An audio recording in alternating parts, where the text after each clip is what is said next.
মানে খুব খারাপ জায়গায় পড়ছিলাম। দেখা যাইতেছে যে ওই যে মালিকটা যে মানে জায়গায় ইয়ে তাইছি মালিকে, ওই যে বাসার যাইছি ওই বাসার মালিকে, তারপরে হ্যার মেয়ের জামাই, হ্যার মানে হ্যার সবাই আত্মীয় স্বজন মিলে সবাই মিলেই মনে করেন আমার সাথে সবাই খারাপ। মানে ওই যে মালিকটা, তারপরে হ্যার মেয়ের জামাই।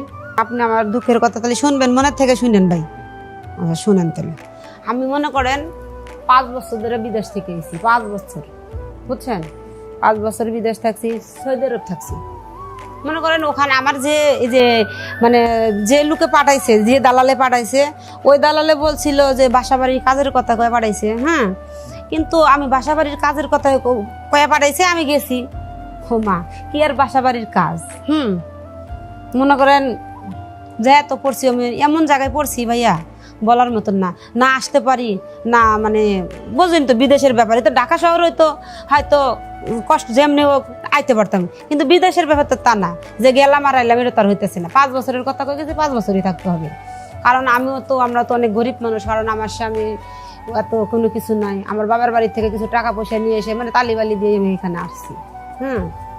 পরে এমন জায়গায় পড়ছি ভাইয়া জানেন, মানে খুব খারাপ জায়গায় পড়ছিলাম। দেখা যাইতেছে যে ওই যে মালিকটা যে মানে জায়গায় ইয়ে তাইছি মালিকে, ওই যে বাসার যাইছি ওই বাসার মালিকে, তারপরে হ্যার মেয়ের জামাই, হ্যার মানে হ্যার সবাই আত্মীয় স্বজন মিলে সবাই মিলেই মনে করেন আমার সাথে সবাই খারাপ।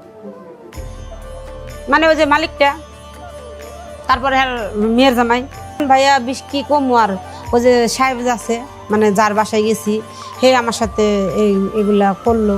তারপরে দেখা যেতেছে যে আবার মানে আছেই একজনের পর একজন আছে, মানে চাচা আর বাঁচতে মানে সবাই, মানে যেমন আমাদের দেশে যেমন একটা ফ্যামিলির ভিতরে যে কজন থাকে, ওদের ফ্যামিলি কেউ কিছু বলেও না, বউ কিছু বলতেছে না, মানে সবাই মানে কোনো কিছুই না, মানে যার যার মতোই আমার রেডি করতেছে, কোনো সমস্যা নেই। কারণ ভাইয়া জানেন আমি অনেক কষ্ট করে এখান থেকে গেছি, পরিস্থিতি শিকার আমিও মাইনে নিয়ে আসি, এর অনেক কষ্ট করে এগুলা করছি টরছি, কি কম আর। তারপরে মনে করেন আমারও আর ভাল লাগে না এগুলো করতে, কিন্তু এখন তো গেছি, না পারি সইবার না পারি করে কইতে কি করবো। এদিকে মনে করেন যে অনেক কষ্ট মষ্ট করে টাকা পয়সা যাক 2 বছর আর 3 বছরের মতন গেল, ভালোই টাকা পাইছি ভাইয়া, মিথ্যা কথা কম না। মাসে 40,000 50,000 টাকা এরকম করে পাঠাইছি বা দেশে পাঠাইছি। ওদিকে আমার স্বামী তো মনে করেন যে খুব, আমি তো মনে আমার স্বামী তো অনেক ব্যবহার ভালো, কারণ আমরা গরিব মানুষ। আমাকে বলতেছে যে জমি জমা রাখছে, বাড়ি ঘর ঠিক করছে, মানে এরকম করে কইতেছে। যাক আলহামদুলিল্লাহ আমি অনেক খুশি যে ভালো হয়েছে বাড়ি ঘর করছে বলে। কিন্তু আমি অনেকবার বলছি যে তোমার তো মোবাইল পাঠিয়ে দিছি, একটু ভিডিও কলে ফোন দিয়ে দেখাও না বাড়িটা কত সুন্দর, কি কেমনে কি। উনি বলতেছে যে থাক সমস্যা নাই, তোমার এটা সারপ্রাইজ দেবো, তুমি এসেই দেখতে পারবা, তোমার ভিডিও কলে দেখানো লাগতো না। আমি বললাম যাক, নিজে আমার স্বামী তো মিথ্যা কথা তার কব না। আমার স্বামীর নাম ছিল মাহাবুর। তে ও যে মানে আমার যে টাকা পয়সা নিয়া ও যে অন্যান্য ছেলের পিছনে নষ্ট করতে, এরা আমি বুঝতাম না ভাইয়া। আমার তো মন সরল, আমি তো এত কিছু বুঝি না। আমার মতন আমি দিছি, ও বলতেছে বাড়ি গদ্দর করছে, হ্যান করছে ত্যান করছে, জমি রাখছে, আচ্ছা ঠিক আছে এডি করছে, গরু কিনছে, তা ভালো কথা। পরে মনে করেন এইভাবে আমার 3 বছর 4 বছর মতন চলে গেল গা। আমি আবার টাকা পাঠালাম, আমার ফোন দিলাম, কথা কইলাম, শোনো আমি তো অমুক মাসে আমু হানতেন, সে বলতেছে যে ঠিক আছে আসো। পরে আমি যখন কইছি যে আমু, কিন্তু হে এত খুশি না যে আমি যে আমু, যে আমার প্রতি যে একটা খুশি হইব যে আমার বউরা 5 বছর পরে আসবো, যে একটা হেয়ার যে একটা খুশি হওয়া, এইসব না। হেয়ার মতন হে দাম দায়িত্ব আছে, কয় ঠিক আছে আসা আইসো, কবে আসো, মানে ওইসব কোনো কিছুই নাই, কোনো ফিলিংস নাই হ্যার। কারণ হ্যাঁ থাকবো কেমনে, কারণ আমি তো আর জানি না, মানে এটি তো পরে আমি শুনছি যে হে এগুলো করছে। কারণ ভাই আর কি কমু, পরে মনে করেন যে আমি আল্লাহ মাইলে 5 বছর পরেই একবারে আমি বাড়িতে চলে এলাম। আয়া দেখি ভাই আমার স্বামীরাও বাড়িতে নাই, আর আমার ওই অবস্থা, ওই যে বাঙ্গা ঘর, ওই সোনের ঘরই আছে। আর মানে আমার কোনো কিছু টেনশন না, গরু না জমি জমা না, মানে কোনো কিছু না। আমার স্বামীও না, স্বামীও উদা, কথা বুঝছেন, স্বামীও উদা।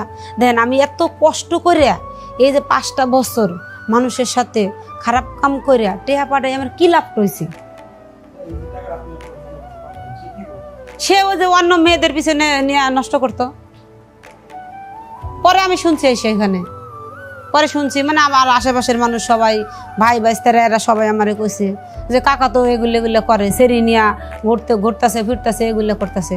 তাহলে দেখেন ভাই, তাহলে আপনি বোঝেন এত কষ্ট করে আমি একটা মেয়ে মানুষ আমার জীবনটারে মনে করে যে ব্যর্থ দিয়া আমি টাকা পয়সা কামাইয়া সেই টাকা পয়সার মূল্য পাই না কে? তাহলে এখন বোঝেন। তাহলে আমার কি হইলো? আমি এত কষ্ট করলাম, ওখানে কি করছি আপনি তো বুঝতে পারছেন, বুঝতে পারতেছেন। আমারে কিন্তু নিয়ে গেছে অন্য কাজে,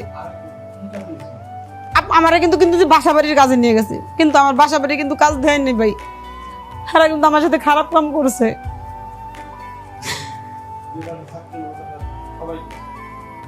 ভাই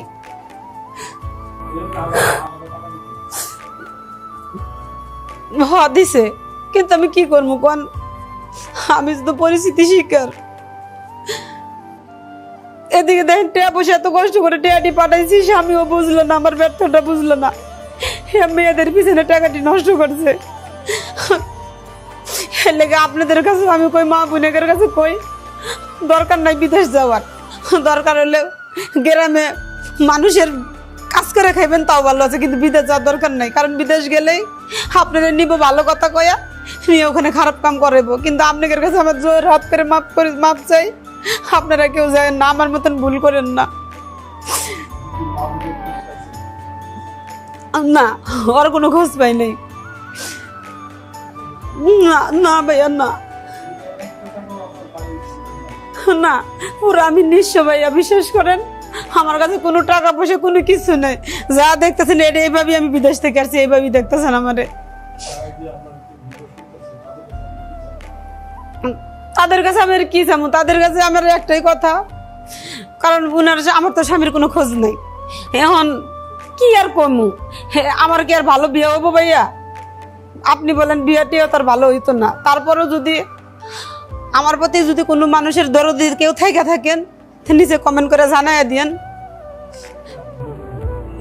হ্যাঁ, তাহলে আমি বিয়ে করবো। যদি আমাকে কেউ করে আমি রাজি আছি। আমি চাই না না বিদেশ যাবো, না কোনো কিছু করবো, কোনো রকম ডাইল ভাত খাওয়ালেই যথেষ্ট। আমার আর বেশি ভালো মন্দ খাওয়ান লাগবো না।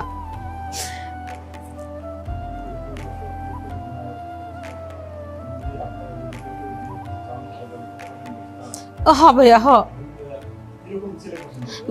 সমস্যা নাই। আল্লাহ পাক যেভাবে যা মাপায় আমার কাছে সমস্যা নাই। সে যাতে আমার ভালো মন্দ দরকার রিক্সা আল্লাহ হোক, আমার যাতে দিন না দিন খাওয়ায়, হাতে আমি খুশি, কোনো সমস্যা নেই।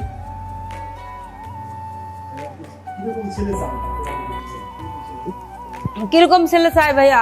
আমি চাই, আমি তো বললামই যে রিক্সা চালাক, মাটি কাটুক, মানে কিরকম মধ্যমতো একটা পোলা অলিয়েছে। কারণ কোনো সে যাতে আমারটা বোঝে, আমার ভালোবাসাটা যাতে বোঝে। আমি এতটুকুই চাই। আমার যে ভালো মন্দ খাওয়া আমার দরকার, মাছ মাংস খাওয়ার দরকার নেই, কোনো রকম ডাল ভাত হলেই চলবে। হ্যাঁ।